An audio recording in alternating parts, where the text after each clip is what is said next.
One of the most fascinating things about the modern Kingdom Hearts series is that our villain going into phase 2, or what seems to be our villain, is going to be literal darkness. And I'm even more confident saying that now than I was over a year ago, or almost a year ago. As the finale to Union Cross has progressed and progressed and progressed over the past year, darkness has made themselves more and more apparent in the story, and we've even gotten a lot more insight to the Master of Masters' goals and exactly what he is doing with the Union leaders, with the foretellers, which are some pretty, psychotic things for sure. Though overall you can say about the Master is for sure on the side of light, and his full intentions are to defeat the darkness, similar to us throughout most of the Kingdom Hearts series. But instead of fighting people who are taken over by darkness or people who have succumbed to darkness like Xehanort or other characters, we are now fighting literal darkness, like the entity of darkness that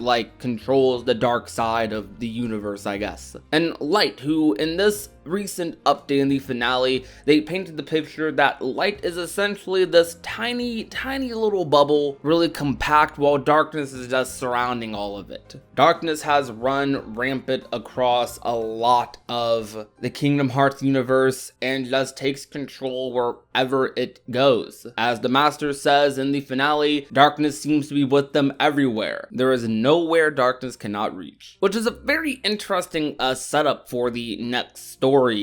We have 13 forms of darknesses that are supposed to be taking the foretellers and the Union leaders as their sort of vessels, and in which at that case they will be defeated inside of those vessels, and darkness should be gone, done. The main powerful darknesses will be gone over. So it seems like we're going to be having a 7 light versus 13 darkness thing all over again, which should be interesting. I must say, I really do like the character and presence of darkness so far. They're not super in-depth or anything, they're pretty simplistic, but that simplicity on top of that pure evil nature that they have, which is even something that Xehanort didn't have. Xehanort didn't have that pure evil sort of vibe to him. Xehanort had that sort of I'm willing to do bad things to do a good thing sort of vibe. Darkness just literally wants to destroy everything, consume everything with darkness, and the Master Light, on the other hand,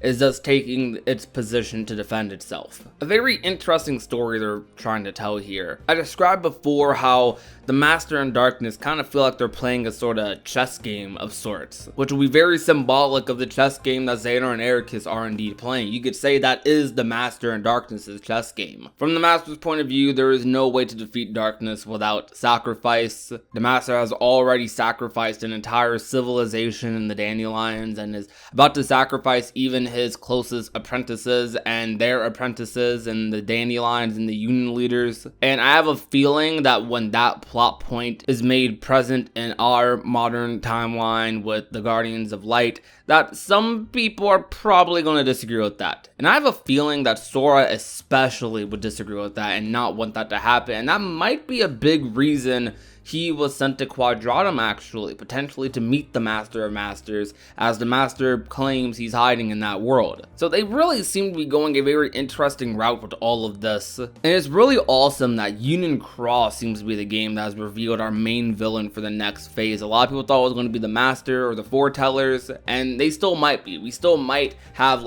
a Kingdom Hearts game where we're fighting the Masters and the Foretellers. And if they do get consumed by darkness, we will end up fighting the Foretellers at the end of it all. But the big bad guy, the big main villain, is who it's always been, darkness. And saying that with two completely different meanings in two different phases is the most Kingdom Hearts thing just ever. What do you guys think though? How do you guys feel about darkness and the Master's dynamic? How do you guys feel about darkness potentially being the main villain of the Kingdom Hearts series? Do you think the Master or the Foretellers are going to turn over and we're going to end up fighting them or something? Phase 2 is really looking interesting, and Union Cross is responsible for it. But just let me know what you guys think. If you enjoyed today's video though, you already know what to do. Leave a like, share the video with a friend or a family member, and last but not least, if you have not already and want to become a part of the Union, all you have to do is hit that red little subscribe button down below. My name is Prodigy, and I will talk to you guys soon. Peace out, guys. Bye. Now she's a daydreamer. She's always thinking about him.